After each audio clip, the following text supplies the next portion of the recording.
আচ্ছা দোস্ত, কত এই পৃথিবীর মধ্যে সবচেয়ে সহজে বেশি টাকা কামাই করে কেরা? বেশি টাকা কামাই করে আবার সহজে, এরকম কোনো পেশা আছে নাকি? এটা কোনোদিনই সম্ভব নয়। বেশি টাকা কামাই করবার চাইলে অবশ্যই অনেক পরিশ্রম করা লাগবে। আরে পাগলা, না না, আছে আছে। সেদিন এক ডাক্তারের চেম্বারত গেছিলাম, ভিজিট নিচ্ছে 800 টাকা করে। চেম্বারের বাইরে আমি লোক গুনে দেখি 80 জন বসে আছে, আর যাই পিয়ন ওর কাছে সিরিয়াল দেখি 120 জন। এখন তুই হিসেব কর, এই 120 জন রোগী যদি 800 টাকা করে দেয়, তাহলে কি পরিমাণ টাকা হয়। আর একটা রুগী তো 2-3 মিনিটের বেশি দেখি না, তাহলে বুঝছু কত সহজে কি পরিমাণ টাকা কামাই করিচ্ছে একজন ডাক্তার।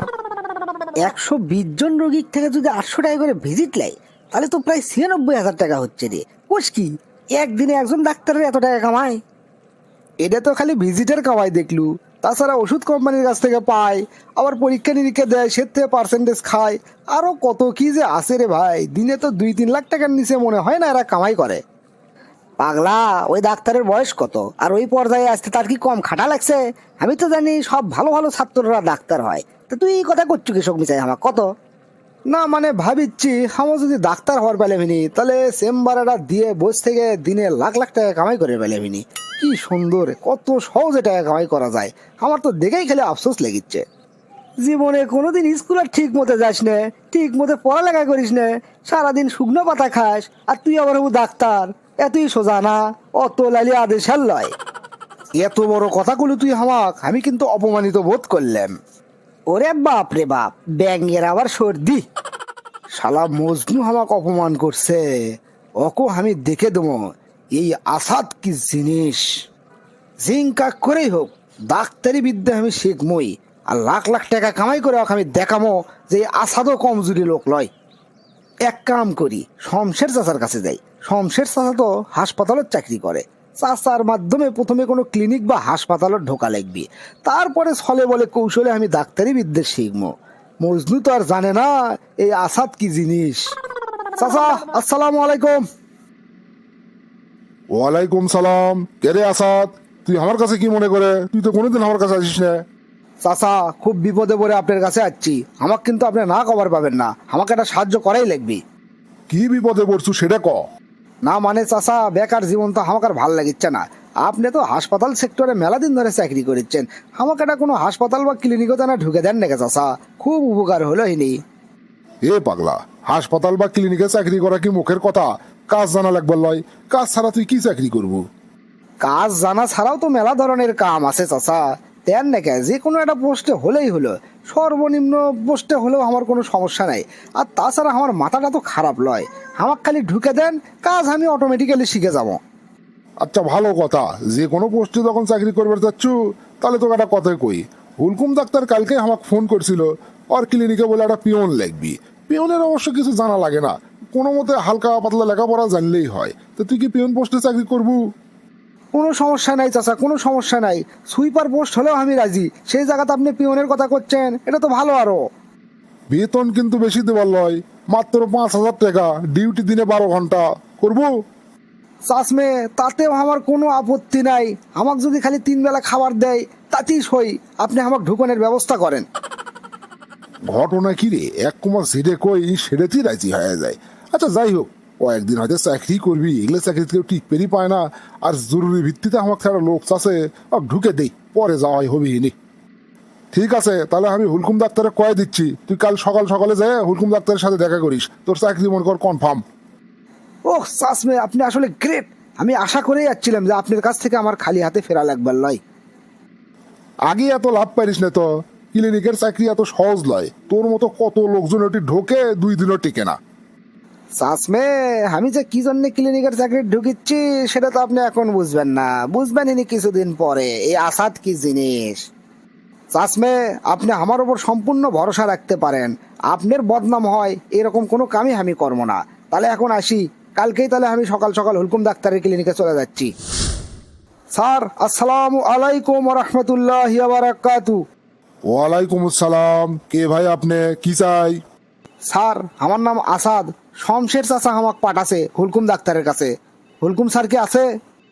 ও আচ্ছা আচ্ছা, তুমি তাহলে আসাদ। শোনো, হুলকুম ডাক্তার তোমার কথা কয়ে গেছে, তোমার চাকরি কনফার্ম, তুমি আজকে থেকেই জয়েন করো, যদি তোমার কোনো সমস্যা না থাকে। না স্যার, আমার কোনো আপত্তি নাই, আমি সব প্রস্তুতি নিয়ে যাচ্ছি। আপনি আমাকে কাম দেন, কি কি কাম করা লাগবে সব কিছু বুঝে দেন। শোনো, তোমার পোস্ট হচ্ছে পিয়নের পোস্ট, তোমার নির্দিষ্ট কোনো কাম নাই। এই ক্লিনিকও ডাক্তার থেকে শুরু করে ম্যানেজার, ক্যাশিয়ার, অ্যাকাউন্টেন্ট যারা যারা আছে সগলি তোমাকে যে কাম করবে কবি সেটাই তোমার কাম, বুঝছো? তুমি সব সময় ওই চেয়ারত বসে থাকবা, কে কখন ডাকবি সেটি দৌড়ে যাবা, কলিং বেল টিপা মাত্রই তুমি মনে করো দৌড়। ঠিক আছে স্যার, ঠিক আছে, আপনাকে অসংখ্য ধন্যবাদ আমার কামগুলো বুঝে দেওয়ার জন্যে। আসাদ, তোমার কপাল তো মনে হয় খুলে গেল বারে। হুলকুম ডাক্তারের অ্যাসিস্ট্যান্ট হঠাৎ করে চাকরি ছেড়ে দিয়ে বিদেশ চলে গেছে। এখন তোমাকে তো স্যারের খুব পছন্দ। আসলে স্যারের একলা লয়, আমাদের সগলিরই তোমার খুব পছন্দ। তা স্যার তোমার তার পার্সোনাল অ্যাসিস্ট্যান্ট হিসেবে নিয়োগ দিবের করছে, তোমার কোনো আপত্তি নাই তো? ওহ, কতদিনের আমার স্বপ্ন আমি কোনো ডাক্তারের অ্যাসিস্ট্যান্ট হবো, তাহলেই তো আমার ডাক্তারি শেখা সহজ হয়ে যাবি। এই সুযোগের অপেক্ষাতে তো আসলাম। আল্লাহ, তোমাকে অসংখ্য ধন্যবাদ আমাকে এত সুন্দর একটা সুযোগ দেওয়ার জন্যে। স্যার স্যার, আপত্তি থাকবি কে? কি করছেন আপনি? হুলকুম স্যারের পার্সোনাল অ্যাসিস্ট্যান্ট হবো, এটা তো আমার জন্য বিরাট সৌভাগ্যের ব্যাপার। তো জয়েন কি আজকে থেকেই করবো নাকি স্যার কখন থেকে করবো কন? আজকে তো স্যার চেম্বারত বসবি না, তুমি কাল থেকেই তাহলে স্যারের চেম্বারত জয়েন করো। আর আজকে তোমার ছুটি, যাও বাড়ির যায় বাড়ির লোকজনের মিষ্টি খিলেতে আসো। ঠিক আছে স্যার, ঠিক আছে। আপনি যে কি কয়ে আমি ধন্যবাদ জানাবো স্যার, সেই ভাষা আমার জানা নাই। হে হে হে, ভালোই তো ডাক্তারি শিখিচ্ছি। রোগীরা এসে কি কি লক্ষণ করছে আর হুলকুম স্যার কি কি ওষুধ দিচ্ছে সব আমি নোট করেছি। আর স্যারের সব প্রেসক্রিপশনের ছবিও আমি মোবাইলে তুলে ধরছি। তারপরে বাড়ির যে ফাইন করে সেগুলো মুখস্থ করেছি।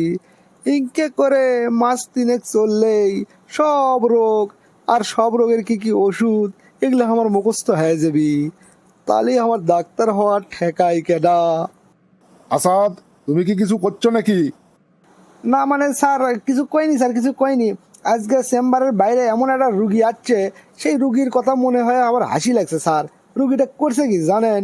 ওই বসে আছে চেয়ারের উপর, সমানে নিজের গালত নিজেই থাপড়াচ্ছে আর কিবে কিবে উল্টো পাল্টা করছে। অন্ত স্যার, এগুলো দেখলে কি হাসি আটকে রাখা যায়?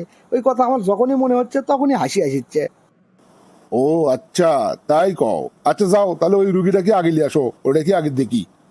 নিউরো মেডিসিনের ডাক্তার আমি, আমার কাছে কত রং বেরঙ্গের রুগী আসে, এগুলো তো কিছুই নয়। যতই দিন যাবি ততই দেখবা কত রঙ্গ রসের রুগী পাবা এটি। ঠিক আছে স্যার, ঠিক আছে, তাহলে ওই রুগীটা কি এখন আনিচ্ছি। যাক বাবা, অবশেষে আমার ডাক্তারি শেখা শেষ হয়ে গেল। এখন যত রুগী আসে নতুন কোনো আর রোগ দেখি নে। ওই এতদিনে যা মুখস্থ করছি ওগুলোর মধ্যেই করছে। ওষুধও দেখি স্যার ঘুরে ফিরে এগুলাই লেখে। তার মানে অসুখ এ কটাই, এর বাইরে আর কোনো অসুখ নেই। ডাক্তারি যখন শেখা হয়ে গেল, এখন এলাকার জামো যাই সেই একটা ভিআইপি চেম্বার দেবো। তারপরে এমন প্রচারণা শুরু কর্ম, রুগী খালি রম রমা হয়ে যাবি। হা হা হা হা। এ স্যাংরা, কি সমস্যা তোমার? কত এত ক্যাকো ক্যাকো করিচ্ছ কে? স্যার, রাত থেকে আমার পেটের প্রচন্ড ব্যথা হচ্ছে স্যার, আমি সহ্য করে পাচ্ছি নে। পেট আমার কাঠের লাগান শক্ত হয়ে গেছে স্যার, হাঁকা টাকাও বন্ধ হয়ে গেছে। বেশ শালা, এতদিন আমি শিখলাম মাথার ডাক্তারি, এ আবার পেটের সমস্যা লিয়াচ্ছে। আচ্ছা যাই হোক, মাথার ব্যথা হলে তো ব্যথার ওষুধ দিলেই ভালো হয়ে যায়। পেটত যখন ব্যথা হসে, এ ব্যথার ওষুধ দিলেই ভালো হয়ে যাবি। কিন্তু এমনি এমনি ওষুধ দিলে তো খুব একটা টাকা পয়সা কামাই হবার নয়। কয়টা পরীক্ষা দেই, ওখানে পেটের আলট্রাসাউন্ড, এক্স রে আর রক্ত মক্ত প্রস্রাব এগুলো পরীক্ষা দিই। রিপোর্ট আসুক তারপরে দেবো। ব্যথার ওষুধ দিলে এলে ব্যথা সেরে যাবি, এগুলো কোনো বিষয় হলো? স্যার, তাড়াতাড়ি আমাকে চিকিৎসা দেন, আমি আর সহ্য করবার পারছি না স্যার, দয়া করেন। হে স্যাংরা, চিকিৎসা কি মামুর বাড়ির আবদার? এতই সহজ? পরীক্ষা নিরীক্ষা না করে কি চিকিৎসা দেওয়া যায়? আগে তো রোগ ধরা লাগবি। তোমাকে পরীক্ষা দিচ্ছি, এগুলো পরীক্ষা তাড়াতাড়ি করে আসো। আর তোমাকে এগুলো কথা কয়ে কি হবে? তুমি ছোট মানুষ, তুমি এগুলো বুঝবা না। যাও তুমি চুপ মেরে বসে থাকো, তোমার বাপকে আমি সব বুঝে দিচ্ছি। চাষমে শোনেন, আপনার বেটার লক্ষণ দেখে মনে হচ্ছে জটিল কোনো অসুখ আছে, আর কিছু পরীক্ষা নিরীক্ষা করা লাগবে। ওগুলো আমি ফাইন করে লিখে দিচ্ছি, আপনি তাড়াতাড়ি করে নিয়ে আসেন। যত তাড়াতাড়ি পরীক্ষার রিপোর্ট নিয়ে আসবেন আর তত তাড়াতাড়ি চিকিৎসা শুরু হয়ে যাবে। ঠিক আছে স্যার, ঠিক আছে, যত পরীক্ষা লাগবে আপনি দেন, কোনো সমস্যা নাই। দরকার হলে আমি জমি জমা বেচে আমার সোলের চিকিৎসা কর্ম, ওই একটাই সোল আমার স্যার, আপনি অক বাঁচে দেন স্যার। এই আসাদ ডাক্তারের কাছে যখন আসছেন তখন আপনার আর কোনো চিন্তা নাই, খালি আমি যা যা কই সেটা শোনেন, তারপর দেখেন ক্যাঙ্কা জাদুর লাগান আপনার বেটার চিকিৎসা করি। ডাক্তার সাহেব, আপনি গ্যারান্টি দিয়ে আমার বেটার চিকিৎসা করলেন, কিন্তু আমার বেটা তো মরে গেল। আপনি কি চিকিৎসা দিলেন? মরে গেছে? কি করছেন এগুলা আপনি? ভাই, আসলে হায়াত মৌত তো আল্লাহর হাতত। কারো যদি হায়াত শেষ হয়ে যায় তা কোনো ডাক্তারের কি ক্ষমতা আছে তার চিকিৎসা করে ভালো করবে পাবি? তাছাড়া আমি তো ছোটখাটো ডাক্তার লই, আমি নিউরো মেডিসিন বিশেষজ্ঞ, নিউরো মেডিসিনের উপর এফসিপিএস করছি। আমি তো আর ভুল চিকিৎসা করিনি, তাই লয়, চিকিৎসা সঠিকই করছি। এখন বাঁচিনি সেটা তো আমার কিছু করার নাই, তাই না? সব উপরালার ইচ্ছে। গোপাল ভাই, তুমি আছো? আমার বেটাটা আর নাই ভাই। আমার শোল্ডার চিকিৎসা আমি ঠিকই করলাম, কিন্তু বাঁচাতে পারলাম না ভাই। এটা আমার কি সর্বনাশ হয়ে গেল। খুবই দুঃখজনক ঘটনা মালিক, খুবই দুঃখজনক। কিন্তু একটা জিনিস আমি বুঝলাম না, তুমি তোমার বেটার চিকিৎসাটা করলে কোন জায়গা? আরে ভাই, বাজারে তো একটা নতুন ডাক্তার আসছে না, আসাদ ডাক্তার, খুব বড় ডাক্তার। তারই কাছেই তো চিকিৎসা করলাম। 1,000 টাকা ভিজিট দিছি, পরীক্ষা নিরীক্ষাও করছে মেলাগুলো, বহুত টাকা আমার খরচ আছে। তাই তো গ্যারান্টি দিল, করছে জাদুর লাগান করে চিকিৎসা কর্ম, ম্যাজিক্যাল লাগান ভালো হয়ে যাবি। কোনটি ভালো হলো ভাই? আমার বেটা আরো মরে গেল। আসাদ ডাক্তার? এই ডাক্তার আবার কোনটি থেকে আসলো? এত বড় ডাক্তার বাজারের মধ্যে এসে রুগী দেখিচ্ছে। মনে তো হচ্ছে কোনো ঘাপলা আছে। তুমি এক কাম করো তো, তুমি কেলটু মাস্তানের কাছে যাও, এটা নিয়ে বিস্তর গবেষণা হওয়া দরকার আছে। খালি তোমার বেটা একলাই লয়, আরো কয়েকজনের কথা শুনলাম ওই ডাক্তারের চিকিৎসা নিয়ে ভালো তো হওয়া দূরের কথা, উল্টো আরো খারাপ হয়ে গেছে বলে। ঠিক আছে ভাই, ঠিক আছে, যদিও আমার বেটা ফেরত আসবি না, তারপরও তুমি যখন করছো, সব কাগজপত্র নিয়ে আমি কেলটু মাস্তানের কাছে যাচ্ছি। পেট ব্যথার জন্য এতগুলো পরীক্ষা করছে এই ডাক্তার? বাপ রে বাপ! যদিও আমি ডাক্তার লই, কিন্তু আমার কাছে কেন জানি মনে হচ্ছে এর মধ্যে কোনো না কোনো ঘাপলা আছে। তাহলে এখন কি করবো ভাই? এগুলো নিয়ে আমি চলে যাবো? না, তুমি চলে যাও, কিন্তু এই কাগজপত্রগুলো আমার কাছে রেখে যাও। আমার বন্ধু একজন বড় ডাক্তার, তার সাথে আমি দেখা করি, কাগজপত্রগুলো তাকে দেখাই। তুমি তাহলে বুঝে পাবি কোনো ঝামেলা আছে কিনা এর মধ্যে। ঠিক আছে ভাই, ঠিক আছে, আমি তাহলে চলে গেলাম। হাই রে রে, কত বড় ভুল চিকিৎসা দিছে রে! এই ডাক্তার না ডাকাত? এক গাদা পরীক্ষা নিরীক্ষা করছে, এক্স রে রিপোর্টও তাচ্ছে ওই সেলের পারফোরেশন, মানে লারি ফুটা হয়ে গেছিল। এইরকম কন্ডিশনে বেশিরভাগ ক্ষেত্রে জরুরি ভিত্তিতে অপারেশন করা লাগে। অপারেশন করলে বেশিরভাগ ক্ষেত্রেই রোগীর জীবনটা বেঁচে যায়। উনি তো অপারেশনের ধারে কাছেও যায়নি, কয়নি অপারেশনের কথা, উল্টো আরো হাই পাওয়ারের ব্যথার ওষুধ দিছে। পারফোরেশন যতটুকু হসল, এই ওষুধের কারণে আরো বেড়ে গেছে, যার কারণেই শোলটা মরে গেছে রে। তাহলে বন্ধু, এটা কি হলো? এত বড় ডাক্তার এত বড় ভুল চিকিৎসা করলো, কেমনে সম্ভব? আমিও তো সেটাই ভাবিচ্ছি, এত বড় ডাক্তার সামান্য এই রোগ ধরবেন পাইল না, ধরবেন না পায় উল্টো পাল্টা চিকিৎসা দিল। তার মানে এর মধ্যে 100% ভেজাল আছে। তুই ভালো করে তদন্ত করে দেখ, আসলে ওই ডাক্তার কিনা। ডাক্তারের নামটা তোমার চেনা চেনা লেগেছে, আসাদ। আমার এটি কিছুদিন আগে একজন অ্যাসিস্ট্যান্ট আসলো, ওর নামও তো আসাদ আসলো। তাছাড়া আমাদের এই নিউরো মেডিসিন সোসাইটির মধ্যে আসাদ নামের কোনো ডাক্তার নেই, অথচ ই আবার নিউরো মেডিসিন বিশেষজ্ঞ, এফসিপিএস করছে বলে নিউরো মেডিসিন। তুই না ভালো করে তদন্ত করে দেখ বন্ধু, আমাদের দেশে তো ভুয়ো ডাক্তারের অভাব নাই। ডাক্তারের নাম, রেজিস্ট্রেশন নাম্বার এগুলো ব্যবহার করে কিছু লোক, যারা 2-4টা ওষুধের নাম জানে, বিভিন্ন জায়গাতে চেম্বার করে বেড়ায়। ঠিক আছে বন্ধু, ঠিক আছে, তো অসংখ্য ধন্যবাদ। ডাক্তার সাহেব, আপনার ডাক্তারি যত সার্টিফিকেট আছে সবগুলো বের করে আমাকে দেখান তো। ইয়ে মানে মানে আপনি কি জন্য আমি সার্টিফিকেট দেখাবো? আপনি তো আমি সার্টিফিকেট দেখাতে বাধ্য লই। আপনি কি সিভিল সার্জন নাকি? আপনি গতকাল একটা ছোট বাচ্চাকে চিকিৎসা দিছিলেন, ভুল চিকিৎসা করছেন, এই জন্য আমি বাধ্য হচ্ছি আপনার কাগজপত্র চেক করার জন্য। আর আমার নাম কেলটু মাস্তান। কি এত বড় কথা? আমাকে আপনি ভুল চিকিৎসার অপবাদ দিচ্ছেন? জানেন আমি কত বড় ডাক্তার? সেটাই তো দেখতে চাচ্ছি, আপনি কত বড় ডাক্তার। কাগজপত্র সবগুলো আমার কাছে দেন। আর যদি কাগজপত্র আপনাকে না দেই তাহলে কি করবেন? বাঘে চুলে 18 ঘা, পুলিশ চুলে 36 ঘা, আর কেলটু মাস্তান চুলে টুট টুট টুট। কথাটা মনে রাখেন খালি। না, এর সাথে ক্যাসাল করে লাভ নাই, এক টাকা পয়সা দিয়ে ম্যানেজ করা লাগবে।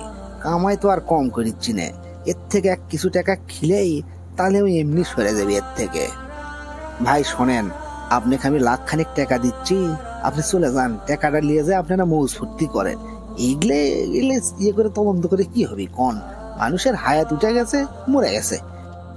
পাগলা, 1 লাখ টাকা দিয়ে তুমি কেলটু মাস্তান কিনবা? এতই সোজা?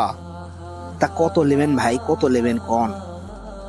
ফাজিলের বাচ্চা ফাজিল, তুই টাকা দিয়ে কেলটু মাস্তানো কিনবার চাস? তুই এখনো আমাক চিনিস নি না? তোকে এমন মার মারমো, তোর বাপের নাম শুদ্ধ ভুলে যাবো, তোর পিঠের চামড়া ছিল লবণ লাগামো। তাড়াতাড়ি কাগজ বার কর হে, না হলে তো কিন্তু এটাই পোতমো। ভাই ভাই, আপনাকে একটা সত্যি কথা কই, আমি আসলে ডাক্তার লই। আমি এই ডাক্তারের একজন অ্যাসিস্ট্যান্ট আসলাম, তারই ওটি থেকে থেকে আমি ডাক্তারি শিখছি। আমার এলে সব ভুয়া ভাই, আমি আসলে ভুয়া ডাক্তার। আপনি আমাকে ছেড়ে দেন ভাই, আপনি আমাকে জানে মারেন না, আমি আর এই এলাকার থাকবো না। আপনাকে আমি 10 লাখ টাকা দিচ্ছি, আপনি আমাকে জানে মারেন না, যাওয়ার দেন এর থেকে। শালা জানোয়ার, ডাক্তারি একটা মহান পেশা, আর তুরিগের মতো এরকম কিছু ভুয়া ডাক্তার এই পেশাটা নষ্ট করে ফেলে দিল। হ্যাঁ, তোরা কোন সাহসে ডাক্তারি করবে যাস? ডাক্তারি কি এতই সহজ করে? পৃথিবীর মধ্যে সবচেয়ে কঠিন পড়াশোনা হচ্ছে এই ডাক্তারে গেলে, আর তোদের মতো কিছু আবাল 2-4টে ওষুধের নাম শিখেই নিজে ডাক্তার হিসেবে ঘোষণা দিস। কত মানুষের জীবন নিয়ে তোরা যে সিনেমিনি খেলছু জীবনে, তার তো কোনো শেষ নাই। তোকে এমনি এমনি ছেড়ে দেবো আমি? তো জীবনে আমি জেলের থেকে বাড়াবার দেবো না।